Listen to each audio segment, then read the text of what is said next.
সারাদিন যখন রাস্তার মধ্যে আসলে এই ধরনের ফাইজলামিগুলো দেখি, যে উল্টা রাস্তায় আসতেছে, তারপর হচ্ছে অটোরিকশা যেমন খুশি তেমন চালাইতেছে, যে কোনো জায়গায় একটা অটো স্ট্যান্ড বানায় রোড জ্যাম তৈরি করতেছে।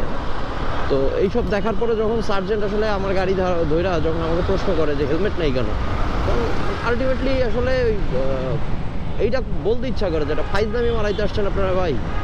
মানে রাস্তার মধ্যে এত সমস্যা, সেটা সলভ না করে আপনারা হেলমেটের সমস্যা নিয়ে আসছেন, যেটা আমার সেফটির উপর, মানে আমার সেফটি নিশ্চিত করবে এরকম একটা জিনিস। তো আপনারা এইটা নিয়ে এত কনসার্ন, অথচ রাস্তায় যে এত পরিমাণে উল্টা পথে আসতেছে, রাস্তায় জ্যাম ক্রিয়েট করতেছে, মানুষের জনদুর্ভোগ তৈরি হইতেছে, এইটা নিয়ে আপনাদের কোনো কনসার্ন নেই। আপনাদের কনসার্ন একটা আমি হেলমেট পরি না, এটা একটা মামলা দিতে হবে, মানে এইটা মারাত্মক অন্যায়। কিন্তু আপনাদেরই চোখের সামনে সারাদিন এই জিনিসগুলো ঘটতেছে, বাট আপনাদের আসলে ওইটা কনসার্ন না। আপনাদের কনসার্ন হয়ে দাঁড়া হচ্ছে আমি কেন হেলমেট পরিনি, আমার গাড়ির কেন ট্যাক্স টোকেনের 2 দিন মেয়াদ ফেল হয়েছে। এই ধরনের ফাইজলামিগুলো বাদ দেন আপনারা।